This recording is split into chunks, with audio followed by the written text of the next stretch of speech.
이종석 국방부 장관이 대통령실에 사의를 표명한 걸로 알려졌습니다. 야권에서 탄핵을 추진할 경우 벌어질 안보 공백을 우려한 걸로 보입니다. 앞서 오전 국무회의에는 정상적으로 참석했습니다.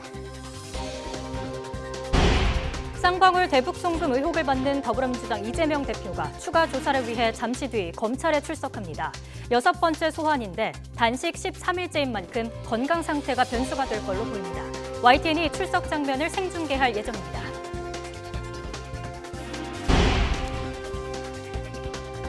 북러 정상회담이 러시아 극동 지역에서 수일 안에 개최될 거라고 러시아 크렘린궁이 밝혔습니다. 김정은 위원장의 전용 열차로 보이는 영상이 두만강역에서 포착된 가운데 하산역에 이미 도착했다는 보도까지 나왔습니다. 마약에 취해 서울 강남 한복판에서 주차 시비가 붙은 상대방을 흉기로 위협하다 고급 외제차를 몰고 달아난 30대가 붙잡혔습니다. 제대로 서지도 못하던 체포 당시 영상을 YTN이 단독 입수했습니다. 서울 강남의 한복판에서 지름 1m, 깊이 3m 땅꺼짐 현상이 발생했습니다. 경찰이 교보타워 인근 4개 차로를 전면 통제하고 사고를 수습하고 있습니다. 민주당 이재명 대표가 잠시 뒤에 검찰에 다시 출석합니다. 쌍방울 대북 송금 의혹에 대한 추가 조사를 받기 위한 2번째 소환입니다. 검찰은 이번 조사를 마지막으로 구속영장 청구도 검토하고 있는데 단식 중인 이 대표 건강 상태와 신문 조서 서명 날인 여부가 변수가 될 전망입니다. 박정은 기자입니다. 팽팽한 승강의 끝에 이재명 대표가 2차 출석에 응하면서 검찰은 다시 한번 조사 준비에 박차를 가하고 있습니다. 지난 9일 이재명 대표가 건강 문제로 8시간 만에 조사 중단을 요구하며 방북 비용 대납과 사법방해 등 관련 의혹을 제대로 다루지 못한 만큼 검찰은 조사를 마무리 짓는 데 집중할 것으로 보입니다. 다만 이 대표가 지난 조사 때도 미리 준비한 진술서를 바탕으로 혐의를 대부분 부인한 터라 조사에 얼마나 진척이 있을지는 미지수입니다. 이 대표의 건강 상태도 변수입니다. 단식이 열흘을 넘기며 당 지도부 회의에도 참석하지 못할 정도로 기력이 급격히 떨어져 조사 과정에서 차질이 빚어질 가능성을 배제할 수 없기 때문입니다. 이에 따라 검찰은 지난번 준비했던 질문지 250여 쪽을 최대한 압축해 새로 짜는 등 되도록 저녁 전에 조사를 마칠 수 있도록 준비하면서 휠체어나 구급차 등도 준비할 방침입니다. 지난 9일 서명하지 않아 재판에서 증거로 쓸 수 없게 된 피의자 신문조서에 이번엔 이 대표가 서명할지도 관심입니다. 이 대표 측은 아직 정해진 것은 없다면서도 종합적으로 법리를 검토해 결정한다는 입장인데 검찰 관계자는 이 대표가 자필로 수정한 부분을 기록에 첨부해 법원의 판단 토대로 쓸 수 있도록 할 계획이라고 설명했습니다. 검찰은 이번 출석을 끝으로 이 대표 조사를 마치고 백현동 개발 특혜 의혹과 묶어 구속영장을 청구하는 것도 검토하고 있습니다. 만약 다음 주 초 내에 영장을 청구하게 되면 추석 전 이 대표의 구속 전 피의자 신문 여부를 가름할 체포동의안 표결이 오는 20일이나 25일 국회 본회의에서 이뤄질 수 있습니다. 하지만 여기서도 단식으로 건강이 악화된 제1야당 대표의 신병 확보를 시도하는 게 검찰에도 부담이 될 거라는 관측이 나옵니다. YTN 박정현입니다. 이재명 대표의 검찰 출석을 앞두고 정치권의 공방도 계속됐습니다. 야당에선 검찰권 남용이라는 성토가 이어졌지만 국민의힘은 단식 꼼수는 더 이상 안 된다고 압박했습니다. 손효정 기자입니다. 지난 9일 5번째 소환 조사 이후 추가 출석 여부를 놓고 검찰과 신경전을 벌이던 이재명 대표가 검찰 요구를 전격 수용했습니다. 오늘 오후 1시 반 또 청사로 나가 조사받기로 한 겁니다. 다만 단식 중인 이 대표에 대한 검찰의 추가 소환 요구는 부당하다며 검찰권이 남용될 경우 당 차원에서 총력 대응하겠다는 경고는 잊지 않았습니다. 검찰이 이번 조사마저 무도하게 조작하는 등 검찰권을 남용할 경우 당이 할 수 있는 모든 권한을 사용해 대응할 수밖에 없음을 분명히 밝힙니다. 실제로 이 대표는 단식 이후 처음으로 지도부 회의에 불참했습니다. 민주당 지도부는 일제히 이 대표 생명이 위태로운데 검찰이 정치 수사를 계속하고 있다며 수사가 아닌 스토킹이자 고문이라고 맹비난했습니다.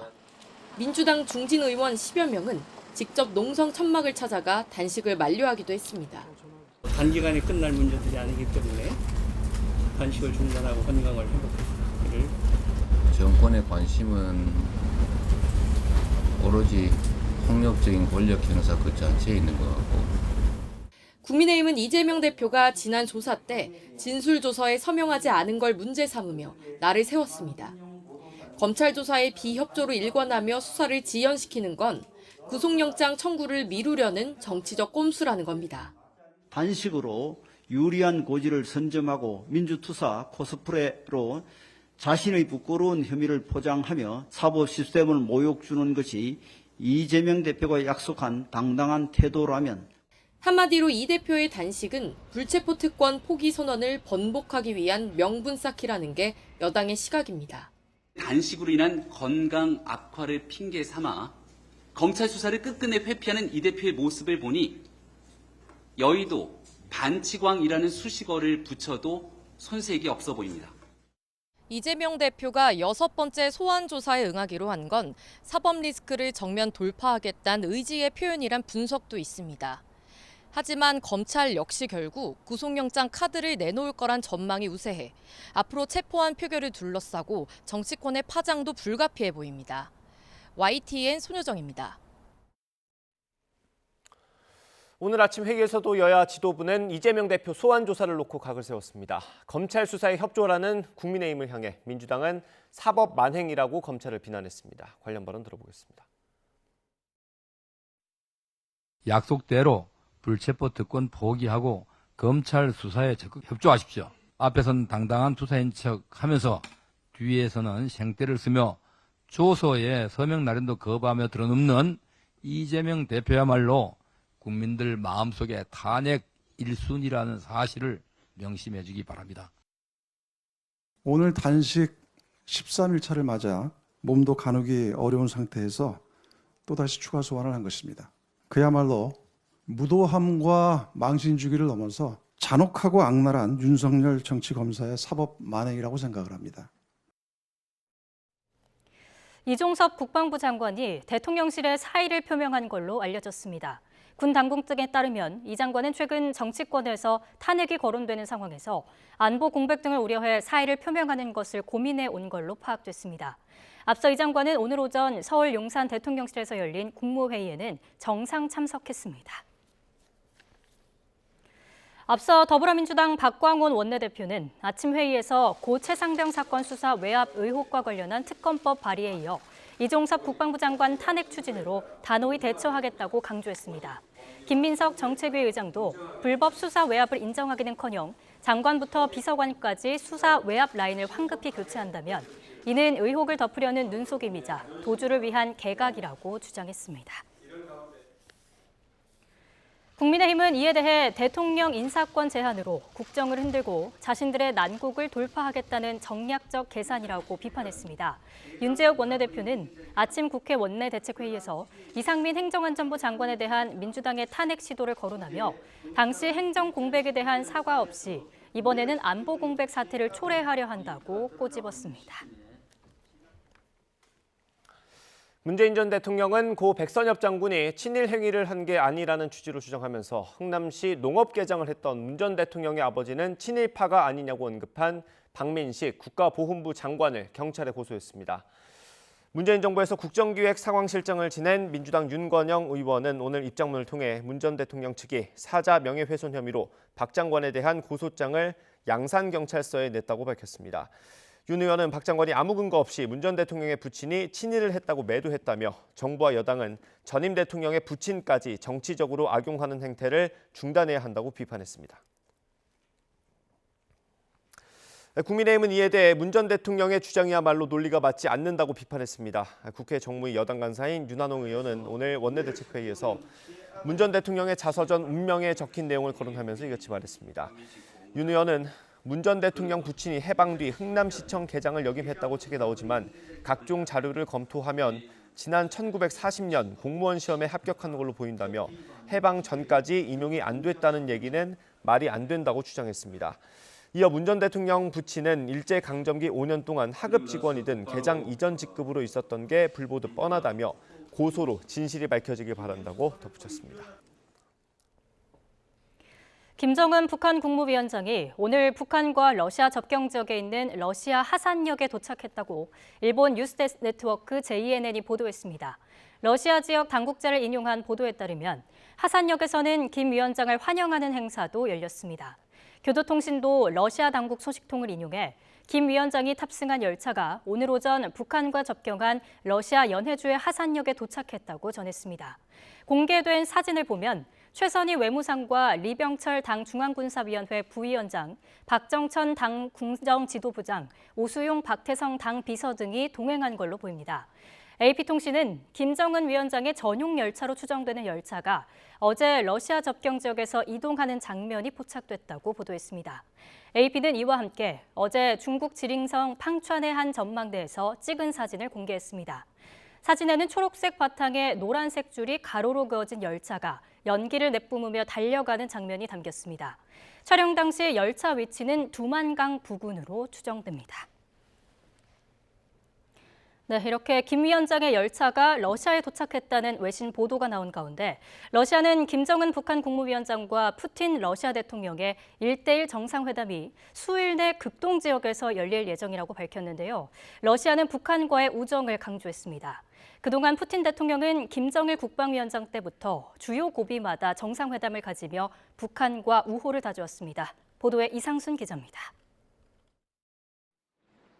푸틴 러시아 대통령과 김정은 북한 국무위원장이 정상회담에서 양국 관계를 논의하고 공식 만찬도 함께한다고 크렘린궁이 밝혔습니다. 정상회담 일정과 장소는 아직 공개되지 않았습니다.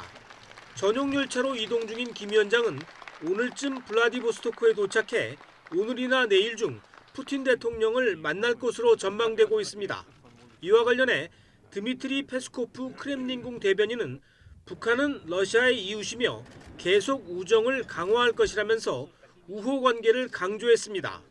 실제로 두 나라는 고비 때마다 밀착했습니다. 김정은 위원장의 마지막 해외 방문은 4년 전 러시아의 블라디보스토크였습니다. 김 위원장과 푸틴 대통령의 첫 정상회담입니다. 이때는 공식적인 합의 결과가 없었지만 이번엔 공동 성명이나 합의문이 나올 가능성이 있습니다.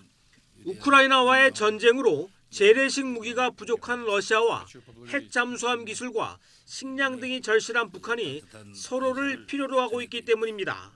푸틴 대통령과 북한의 밀월 관계는 김 위원장의 아버지 김정일 국방위원장 때로 거슬러 올라갑니다. 2000년에 당선된 푸틴 대통령은 그해 북한을 방문해 친선 조약을 체결했고 이듬해엔 김정일 위원장이 러시아를 방문해 정상회담을 했습니다. 1998년 모라토리엄 선언 이후 재정 위기에 빠진 러시아와 극심한 식량난으로 고난의 행군을 하던 북한으로선 외교적 고립을 깨는 계기가 됐습니다. 하지만 이번 정상회담에서 한미일의 경고에도 불구하고 두 정상이 무기 거래를 시도한다면 동북아시아의 신냉전 구도가 격화할 수 있다는 우려가 나오고 있습니다. YTN 이상순입니다.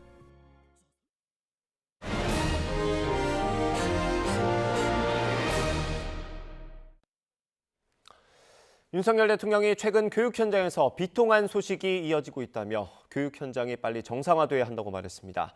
정당한 교권 행사가 처벌받지 않도록 가이드라인을 만들라고 당부하기도 했습니다. 국무회의 발언 들어보겠습니다. 최근 교육 현장에서 비통한 소식들이 잇따르고 있습니다. 교육 현장의 정상화가 시급합니다. 교권 확립과 교원 보호를 위해 제출된 법안이 지금 국회에서 아직 통과되지 못하고 있습니다. 신속한 처리를 바랍니다. 아울러 교사의 정당한 교권 행사가 형사처벌되지 않도록 교육부와 법무부는 우선 형법 제20조의 정당행위 규정에 따른 위법성 조각 사유가 적용될 수 있도록 정당한 교권 행사 가이드라인을 신속하게 만들어주기 바랍니다. 매년 한 차례 시행하는 교원 능력 개발 평가라는 제도가 있습니다. 학생과 학부모가 담임 선생님 등을 평가하는 건데요. 교사 역량 확인을 위해서 교육부가 도입한 제도입니다. 학습 지도와 생활 영역에 대해서 만족도를 조사하는 건데요. 만족, 매우 만족 이런 식으로 고르는 문항도 있지만 어떤 건 서술식으로 의견을 적기도 합니다. 문제는 이 서술식 부분입니다. 그동안 부작용이 적지 않게 지적돼 왔는데요. 익명인 탓에 교원에 대한 성희롱이나 인신공격을 쓰는 경우가 적지 않기 때문입니다. 선생님들은 옛 트위터죠. X를 통해서 피해 사례들을 모으고 있습니다.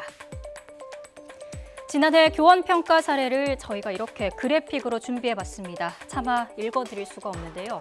입에 담을 수 없는 이야기들이 난무합니다. 교권 회복에 대한 목소리가 높아진 올해 교원 평가는 아직 시행되지 않고 있습니다. 교육부는 유예를 검토하고 있고 제도 자체를 손질할 계획도 있다고 밝혔습니다. 최근 학생과 교원 간의 변화된 권리와 책임을 반영하여 현장 교사들과 소통하여 교원 능력 개발 평가를 전향적으로 재설계하겠습니다. 금년도에는 교원 능력 개발 평가 시행을 유예하는 방안에 대해서도 검토해 나가고자 합니다. 원래의 취지와는 다르게 부작용이 속출하자 아예 교원 평가를 하지 않는 게 어떠냐 이런 지적도 나오는데요. 이에 대해 학부모 단체들은 평가 방식을 재정비하는 것에는 공감하지만 애초에 제도를 만든 이유도 있는 만큼 폐지에는 신중한 논의가 필요하다는 입장입니다. 교사와 학생 모두의 권익을 보호할 수 있는 묘책이 필요해 보입니다.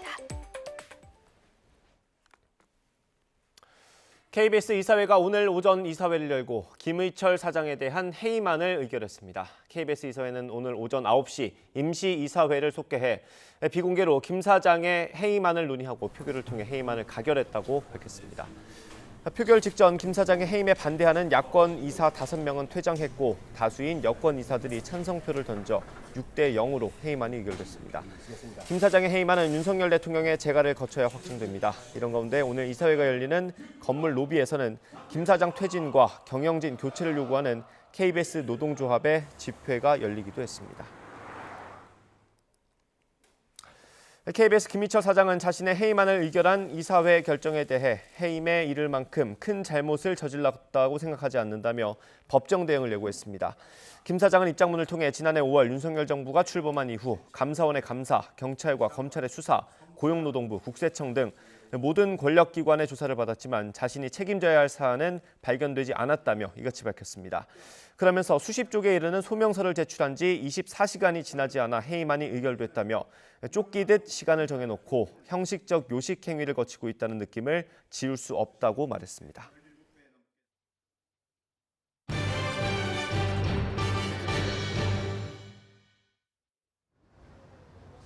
오늘도 구름 사이로 볕이 내리쬐면서 막바지 늦더위가 나타나고 있습니다.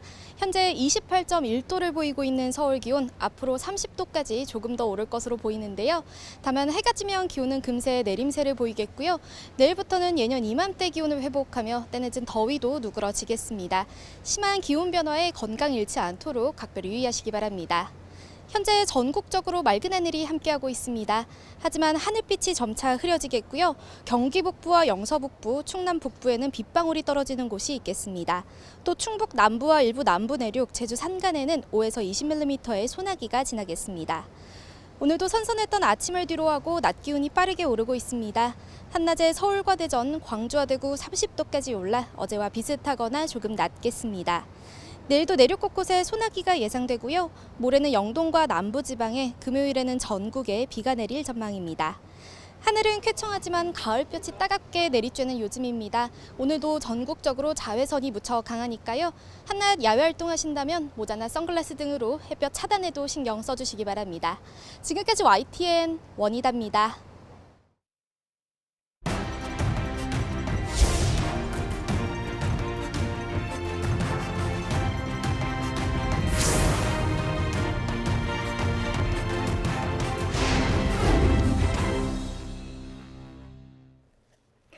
서울 도심 강남 한복판인 봉은사로에서 지름 1m, 깊이 3m가량의 땅 꺼짐 현상이 발생했습니다.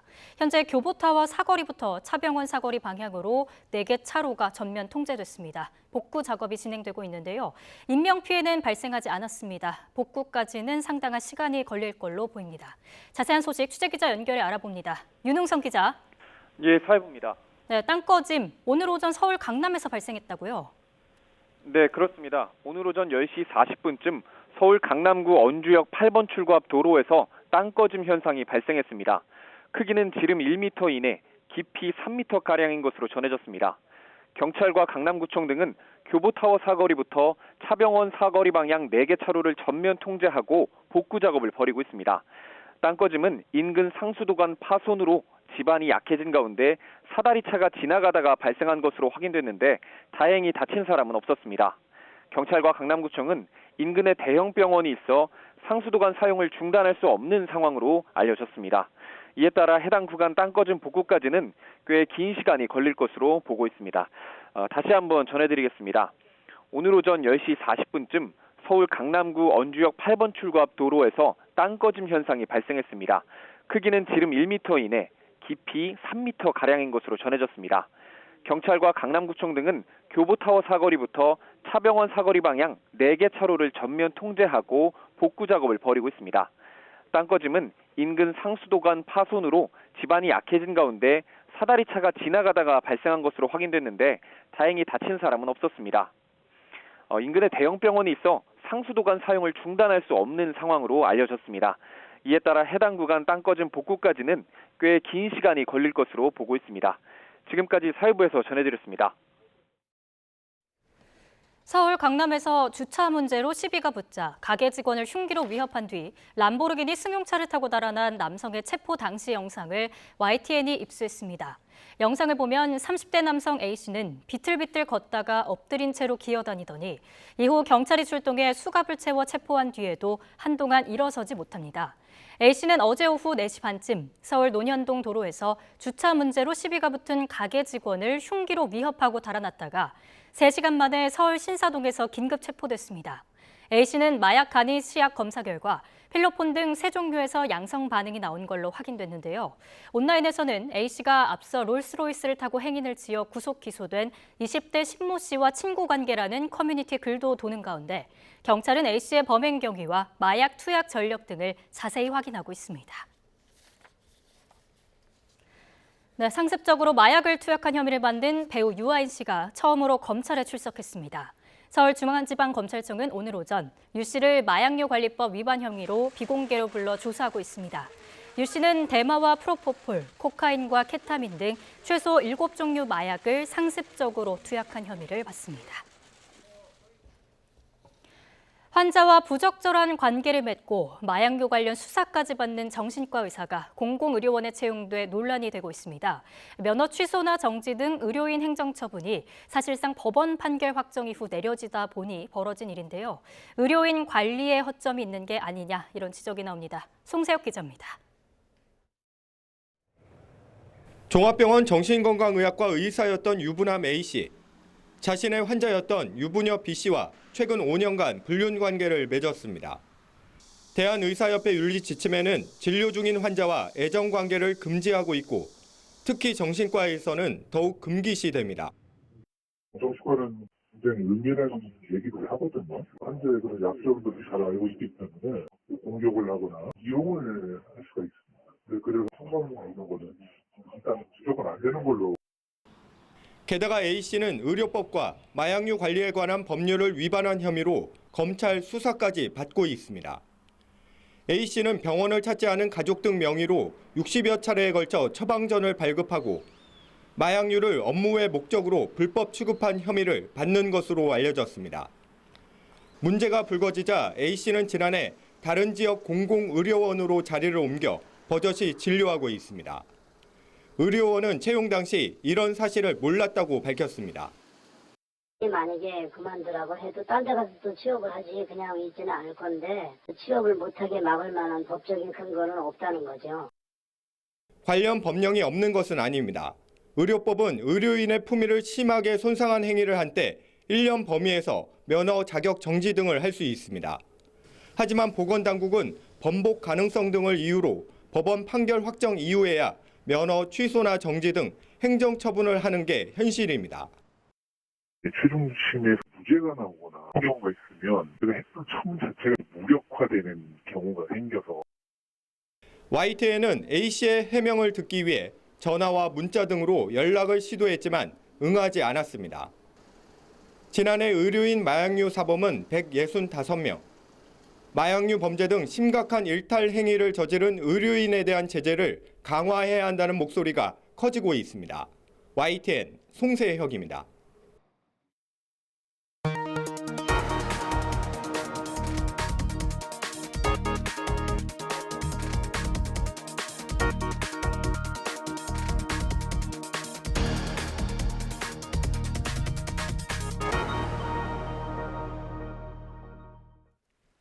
네, 민주당 이재명 대표가 잠시 뒤에 검찰에 출석해서 조사를 받습니다. 대북 송금 의혹으로 2번째, 다른 사건까지 다 합하면 6번째 검찰 조사입니다. 이번 조사를 마친 뒤에는 구속영장이 청구될 거라는 전망이 나오고 있습니다. 자세한 내용 김광상 변호사와 함께 짚어보겠습니다. 어서 오십시오. 네, 안녕하세요. 저희가 현장 그림이 계속해서 들어오고 있거든요. 같이 보면서 얘기를 하면 좋을 것 같습니다. 네. 1시 반쯤 이제 이재명 대표의 조사가 예정이 돼 있고요. 지금 이건 조금 전에 아마 수원지검 모습인 것 같습니다. 민주당 의원들이 꽤 많이 나왔습니다. 조정식 사무총장 있고요. 백혜련 의원 모습도 보입니다. 이게 1시 10분쯤, 5분 전 수원지검 앞의 모습이라고 합니다. 아마 이재명 대표는 20분쯤 도착하지 않을까 싶습니다. 조금 더 지켜보긴 해야 될 것 같고요. 지난주 토요일이었죠. 토요일 날 출석해서 한 11시간 정도 조사를 받았습니다. 근데 아마 검찰은 좀 부족하다고 생각을 해서 오늘 다시 한번 나오라라고 소환을 했는데 이게 어떤 배경이 있는지부터 설명을 해주시면 좋겠습니다. 다시 나오게 된 경위. 일단 이제 대북 송금의 본질은 김성태 전 회장이 경기도에 스마트팜 사업과 관련해서 500만 불 그리고 이재명 대표의 이제 방북 비용으로 300만을 줬다는 게 이게 중요한 내용이에요. 네. 그런데 지난번 조사할 때 사실 실질적 조사는 한 8시간 좀 넘게 했습니다. 근데 이제 처음에 조사할 때는 이제 500만 불을 조사하고 이제 300만 불을 조사해야 할 거 아니에요. 근데 이제 조사는 거의 500만 불에서 끝났다고 합니다. 네. 그래서 이재명 대표 여러 가지 이유로 더 이상 조사받기 어렵다. 그래서 원래는 5시에 끝내달라고 했는데 결국 6시 좀 넘어서 끝났어요. 그래서 사실 조사 자체가 이제 완결이 안 된 거죠. 네. 근데 여기에 대해서도 사실은 검찰하고 이재명 대표 측이 또 말이 달라요. 네. 검찰은 조사를 하면 서면으로 대답한다고 하고 거의 뭐 대답을 잘 안 했다. 그리고 그 이재명 대표 측은 뭐 성실히 답변을 했다 이런 취지로 얘기를 하고 네. 그다음에 이제 중요한 것 중에 하나가 그러면 12일 날 출석과 관련해서는 검찰이 먼저 요구한 거냐 아니면 이재명 대표가 요구를 한 거냐. 네. 검찰의 입장은 오늘은 5시까지만 조사하고 이재명 대표 측에서 5시까지만 조사하고 12일 날 다시 하자 이렇게 얘기했다는 거예요. 그런데 이재명 대표 측은 그런 적이 없다는 거고 12일 날 조사는 얘기를 하지 않았다는 거예요. 그래서 서로 이제 태도가 완전 다릅니다. 말이 다르는데 일단은 뭐 그날 조사 자체는 한 250쪽을 준비했는데 시간이 안 돼서 한 100쪽 분량 정도밖에 조사가 안 됐다고 그래요. 그러니까 조사가 사실은 완성이 되지 않은 거죠. 그래서 이제 일반적으로 볼 때는 이제 그날 조사를 끝내지 못했으면 다음에 조사가 예정돼 있으면 그럼 다음에 조사를 마무리하고 그때 조서 열람을 하고 서명 날인할 것을 할 것인지. 예. 일반적으로 그렇습니까? 조사를 네네. 모두 마무리한 뒤에? 그렇죠, 그렇죠. 왜냐 오늘 조사 마무리가 안 됐다는 것이 서로 의견이 일치가 되면. 그런데 아마 이재명 대표는 다음에 조사를 받지 않겠다는 그러한 생각이었던 것 같아요. 그래서 이제 조서 열람이 시작이 된 거죠. 그래서 2시간 40분 동안 열람을 하다가 이 내용은 우리가 진술한 내용과 맞지 않다 하면서 서명 날인을 거부했기 때문에 사실 그날 조사받은 내용에 대해서 서명 날인이 만약에 안 된다고 하면 그날 조사는 아무런 효과가 없고 전혀 종이작에 불과한 거죠. 예. 그 서명 날인을 안 한 거 가지고도 좀 논란이 많이 되고 있는데 이게 조사받는 입장에서 내가 얘기한 게 그대로 반영이 안 됐으면 그 자리에서 고쳐달라고 요구할 수 있는 겁니까? 일반적으로 다 요구하죠. 왜냐하면 조사를 할 때는 컴퓨터 가지고 타이핑을 하거든요. 그래서 이제 거의 모든 조사는 조사를 한 다음에 열람을 합니다. 그 열람을 하는데 내용이 빠진 게 있다랄지 아니면 자신이 진술한 내용과 틀렸다랄지 그러면 그 부분을 수정을 요구하고 누락된 부분은 이러이러한 내용을 넣어달라고 하죠. 기재해달라고 하죠. 그런데 어쨌든 간에 아마 이재명 대표 측은 너무나 반영이 안 됐다. 그래서 보완하는 데 있어서 한계가 있다. 그래서 서명 날인을 하지 못한다. 이렇게 하고 그날 마무리하고 나온 걸로 보입니다. 예, 알겠습니다. 그래서 이제 오늘 다시 출석을 하기로 한 거고요. 20분이 됐습니다. 30분 조사 예정이니까 조금만 있으면 이제 아마 이재명 대표가 모습을 드러내지 않을까. 지도부들도 나와 있는 것 같네요. 정청래 최고위원도 모습이 보이고. 오히려 지난 토요일보다는 당 지도부, 국회의원들은 좀 더 많이 나와 있는 것 같습니다. 그렇습니까? 네. 알겠습니다. 이재명 대표가 모습을 드러내면 저희가 현장 연결해서 혹시 입장 발표가 있으면 한번 들어보도록 하고요. 혐의에 대해서 좀 자세히 보겠습니다. 지금 검찰은 김성태 전 쌍방울 회장이 북한에 돈을 보내는데 당시 경기지사였던 이재명 대표가 관여했다고 보고 있는 거 아니겠습니까? 이걸 좀 자세히 설명이 필요할 것 같습니다. 일단 이제 검찰의 입장은요. 이제 김성태 전 회장이랄지 아니면 이제 쌍방울과 관련돼서 대북 송금과 관련된 직원들이 있거든요. 그 직원들의 진술, 네. 특히 뭐 박모 부회장이랄지 이런 사람 진술이 있고요. 그다음에 이제 경기도에서 공무원들 이제 관여한 공무원들이 있어요. 네. 그리고 이제 김성태 진술도 있지만 김성태 회장이 이제 환전하고 네. 어떻게 해서 중국 심양으로 돈을 가져갔는지 이제 이런 부분 다 조사한 걸로 보이고요. 네. 그다음에 국정원 문건이 좀 있죠. 그래서 방북 초청과 관련된 부분, 또 경기도 내에서 이재명 대표가 직접 결제한 그런 문건이 있다는 거예요. 예. 그래서 검찰 입장에서는 당연히 이 800만 달러 송금에 대해서는 이재명 대표가 당연히 승인을 했을 것이다. 이렇게 검찰은 보고 있는 거고, 이재명 대표 측은 그런 거죠. 이것은 이화영 전 부지사가 예. 알아서 한 것이다. 나 몰래. 그러면 결제된 건 뭐냐?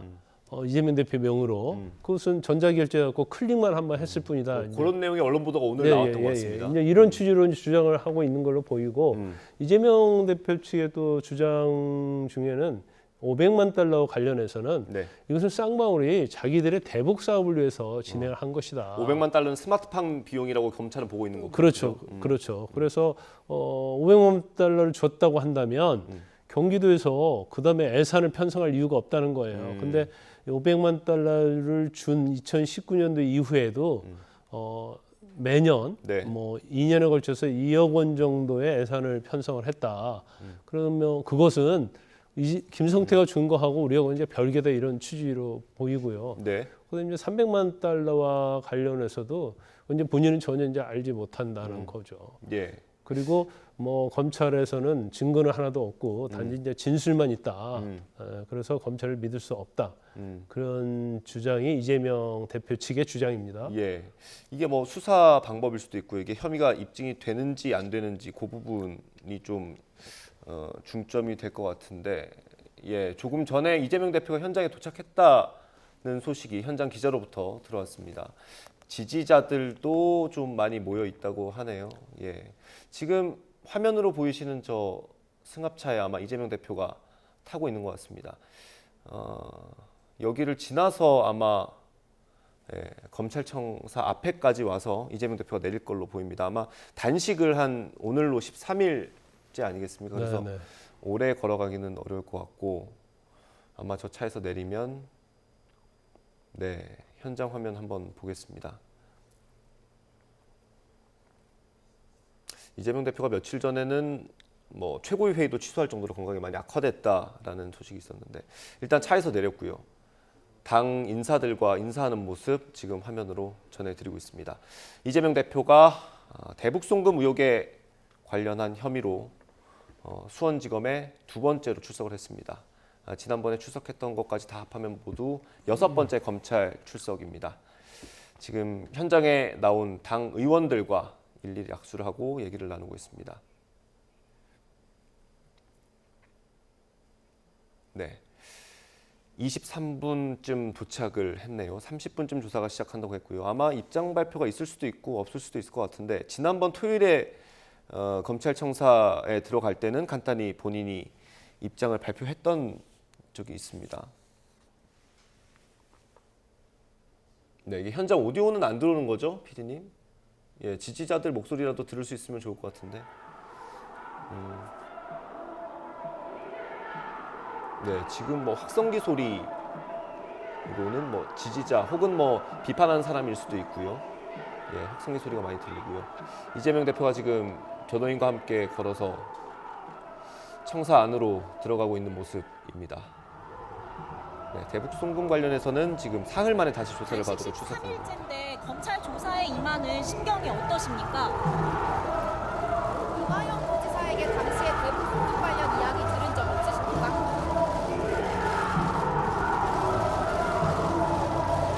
심경부터 다시 질문 드려요.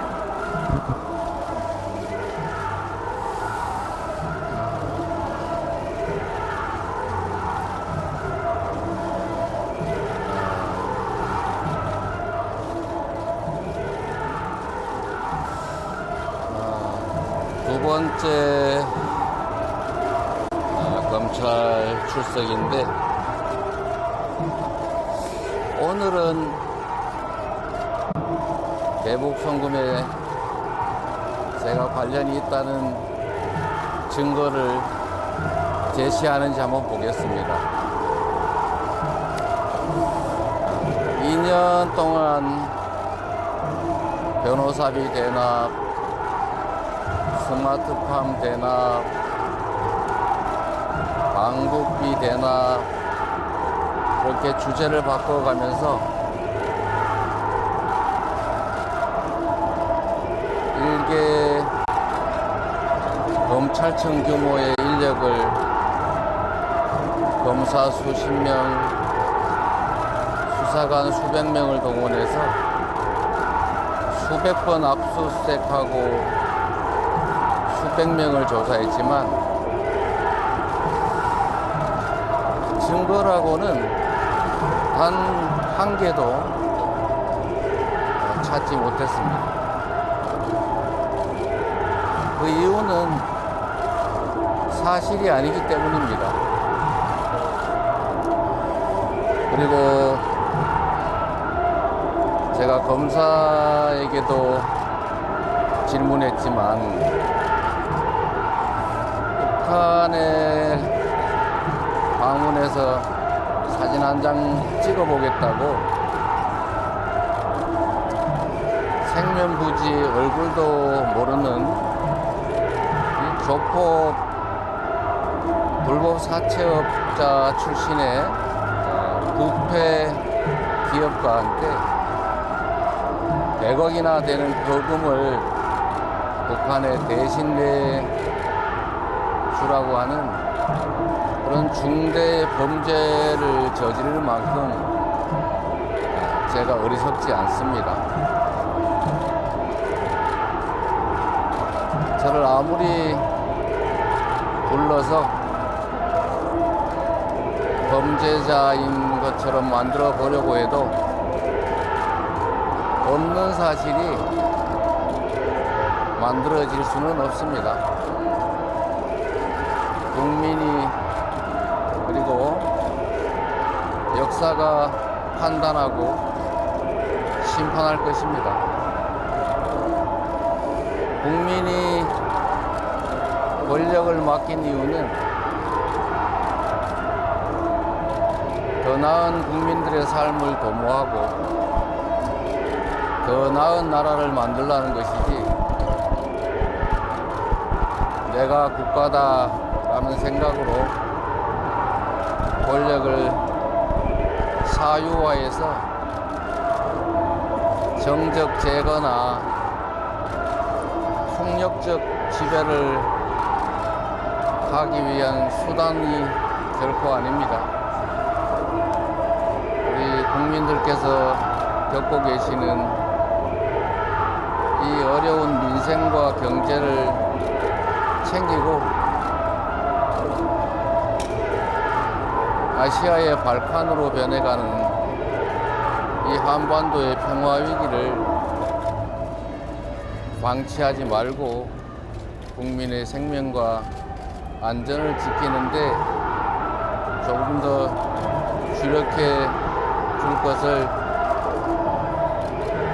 부탁드립니다.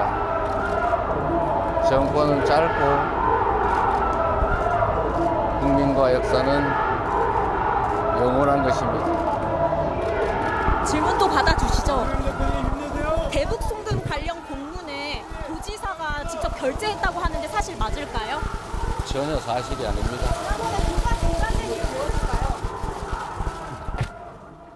네.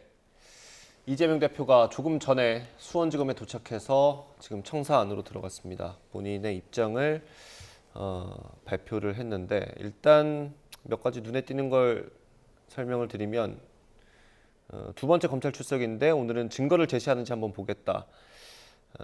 그동안 여러 사안으로 수사를 했는데 증거라고는 하나도 찾지 못했다. 그 이유는 사실이 아니기 때문이다. 뭐 이런 얘기를 했습니다. 그리고 조폭 불법 사채업자 출신의 부패 기업가한테 100억 원을 대신 내주라고 하는 중대한 범죄를 저지를 만큼 자신이 어리석지 않다. 이런 얘기도 했습니다. 지난번에 토요일 날 조사를 받고 나오면서 했던 얘기와 조금 맥이 다 있는 것 같기는 합니다. 증거가 없다. 지금까지 나온 증거가 하나도 없다라는 주장인 것 같아요. 어떻습니까? 이제 증거에 대한 게 가치 판단이겠죠. 그래서 검찰에서는 지금 이재명 대표가 결재했던 공문서, 그 다음에 또 국정원의 문건, 그 다음에 또 이와 관련돼서 아마 뭐 환전이랄지 아니면 이화영 전 부지사가 또 작성한 문건들이 좀 있거든요. 네. 그래서 이런 것들 다 제시를 했을 거예요. 제시를 했는데 이거 자체에 대해 증거를 부정하면 증거가 없는 것이 되고요. 이것이 만약에 이재명 대표 혐의에 대해서 뭐 증거로 쓰이면 증거가 있는 것이 되겠죠. 근데 본인 입장에서는 이제 검찰이 제시한 증거들이 증거가 아니다고 이렇게 생각하는 거죠. 그리고 뭐 이전부터 수없이 반복을 해왔잖아요. 네. 검찰의 조작이다 이런 얘기를 해왔기 때문에 검찰이 제시한 어떠한 증거도 이것은 이제 증거가 아니다. 그래서 증거가 하나도 없다. 이렇게 계속 주장을 좀 반복하고 있는 것이 아닌가 싶습니다. 예. 그 이 사건에서 중요한 인물 가운데 한 명이 이화영 전 부지사 아니겠습니까? 네. 이제 그 쌍방울과 관련된 대북송금 관련 얘기를 이재명 대표에게 보고했다라고 진술을 한번 바꿨다가 최근에는 다시 또 입장문을 내면서 사실이 아니다. 검찰의 압박이 있었다라고 주장을 했습니다. 이럴 경우에 재판부가 뭐 재판부라고 하면 아마 그 이화영 전 부지사 재판부도 있겠지만 구속영장이 청구될 가능성이 있기 때문에 그 영장을 심사하는 재판부도 이 이화영 전 부지사의 진술 신빙성에 대해서 고민하지 않을 수 없을 것 같거든요. 그 이전에 이제 언론이요 너무나 이화영 부지사의 진술에 의존하는 경향이 있었어요. 네. 그리고 이화영 전 부지사가 처음에 이재명 대표와 관련성을 부인하다가 일부를 인정했을 때 민주당에서 난리가 났었죠. 네. 마치 그거 하나가 모든 증거의 유일한 증거이냐. 근데 그렇지 않아요. 그러니까 이화영 전 부지사의 진술이 이재명 대표에 보고를 했다. 이 내용이 있다고 한다면 사실은 검찰 입장에서는 굉장히 좋은 증거가 되겠죠. 그렇지만 이화영 전 부지사 전에는 또 부인했단 말이에요. 그럼 또 번복했을 때 이 진술이 과연 신빙성이 있느냐. 그 부분을 이재명 대표 측에서 강하게 다툴 거예요. 그래서 검찰이 이화영 전 부지사의 진술에만 의존하는 건 아니고 더군다나 말이 계속 번복이 되고 그다음에 본인에 대한 범행에 대한 다 부인하고 있지 않습니까? 네. 그래서 검찰은 이화영 전 부지사가 진술을 번복할 걸도 아마 예측했을 가능성이 크다고 봐요. 그러면 이 모든 지금 대북송금과 관련된 증거를 이화영 전 부지사의 입에만 의존할 수 있는 건 아니거든요. 그러면 사실 이제 다른 증거들 이런 것들을 압수수색을 통해서 또 많은 사람의 조사를 통해서 아마 확보했을 가능성이 크다. 이제 거기에 대해서 이재명 대표가 인정을 하느냐 인정하지 못하느냐 그 증거의 가치가 있느냐 없느냐 이제 그런 것들이 사실은 영장이랄지 이제 법원에서 재판을 받으면서 많이 다투어지겠죠. 이게 혐의 입증에 대한 궁금증이 하나 더 있는데 이게 어쨌든 돈을 받은 사람은 북한이지 않습니까? 돈이 북한으로 흘러 들어간 건데 지금 뭐 북한을 우리가 조사할 수는 없는 노릇이니까요. 이 부분을 어떻게 증명해낼 수 있겠습니까? 그러면 이게 대가 그러니까 그 목적이 지금 목적을 두고 그 돈의 목적을 두고 양측이 부딪히는 건데 그거를 받은 사람이 진술해주지 않으면 확실해지지 않는 거 아닌가요? 일반적인 그렇긴 하죠. 그런데 이 과정이라는 게 있을 수 있어요. 그래서 그 과정 자체가 대북송금의 목적이 그러면 쌍방울 자신의 대북 사업을 위해서 한 것이냐 아니면 이재명 대표의 북한 방문과 이재명 경기도 스마트팜을 위해서 한 거냐 저는 개인적으로 볼 때 뭐 두 가지 목적이 다 있을 수도 있고요. 둘 중에 하나의 목적이 있을 수 있다고 보거든요. 그래서 그 과정이랄지 전체적으로 보고 그다음에 경기도에서 어느 정도 관여했는지 여부랄지 또 이화영 전 부지사가 부지사인데 본인이 과연 이걸 단독으로 대북송금에 관여할 수 있는 문제냐. 더군다나 이재명 대표의 방북이랄지 경기도 스마트폰과 관련된 부분을 이화영 전 부지사가 부지사로서 도지사 몰래 할 수 있는 영역이냐 아니냐 이런 부분들을 종합적으로 보면 뭐 결론은 날 거라고 봐요. 그런데 우리가 지금 언론에 흘러나오는 증거 이런 걸 가지고 지금 판단을 하고 있지만 아마 검찰은 뭐 좀 더 많은 걸 조사를 했을 거라고 봅니다. 예, 쟁점이 되는 걸 좀 살펴봤고요. 마지막으로요. 이재명 대표가 이제 6번째 검찰 출석인데 이제 심야 조사를 대부분 거부하지 않았습니까? 근데 오늘 오후에 출석을 했고 지금 건강 상태도 안 좋은데 조사가 잘 진행이 될 수 있을지 만약에 오늘 마무리를 못하면 소환 통보를 또 할 수 있을까요? 검찰이? 일단 오늘 조사가 제대로 진행이 안 될 거예요. 일단 뭐 많이 쇠약해졌고 좀 말도 상당히 느려졌지 않습니까? 그래서 저 상태에서 조사는 제대로 이루어지지 않을 것이다. 그리고 조사를 길게 가지 못할 거예요. 결국 오늘 조사는 300만 불 달러에 대해서만 조사가 될 가능성이 크고 그래 뭐 1시간 반, 2시간 정도 조사하면 더 진행하기 어려울 것이다. 아마 이재명 대표도 그런 생각을 하고 검찰에 출두를 했을 거예요. 그런데 또 이제 중요한 것 중에 하나는 그러면 오늘 조사를 뭐 짧게나마 받았고 지난번에 한 8시간 받지 않았습니까? 그때 받은 조서에 대해서는 어떻게 할 것이냐. 날인을 할지 안 할지. 그렇죠. 그래서 열람을 하고 다 수정을 하고 누락한 걸 보완하고 서명 날인을 할 것인지 아니면 지난번과 같이 뭐 서명 날인을 하지 못한다고 할 것인지 그것이 좀 약간 관점이 될 거고 근데 검찰 입장에서는 뭐 시간이 많이 없어요. 이재명 대표가 건강이 아주 악화되면 영장 청구하는 데서 부담이 있고 그다음에 국회 이제 본회의가 사실은 며칠 남아있지 않아요. 25일이 넘어가면 그렇죠. 다음 달 되면 이제 국감이 그렇죠. 되니까요. 국감이 있고 그럼 11월 가야 하거든요. 그럼 검찰이 사실은 이 사건을 그때까지 들고 있을 수는 없거든요. 그래서 아마 오늘 조사가 하고 나면 영장이 바로 청구될 가능성이 크다 이렇게 봅니다. 알겠습니다. 네, 이재명 대표가 조금 전에 수원지검에 도착해서 자신의 입장을 발표하고 청사 안으로 들어갔습니다. 전망까지 짚어봤습니다. 김광삼 변호사였습니다. 감사합니다. 네, 이재명 대표 소환 소식은 이어지는 더 뉴스에서 자세히 전해드리겠습니다. 저는 여기서 인사드립니다. 시청해주신 여러분 고맙습니다.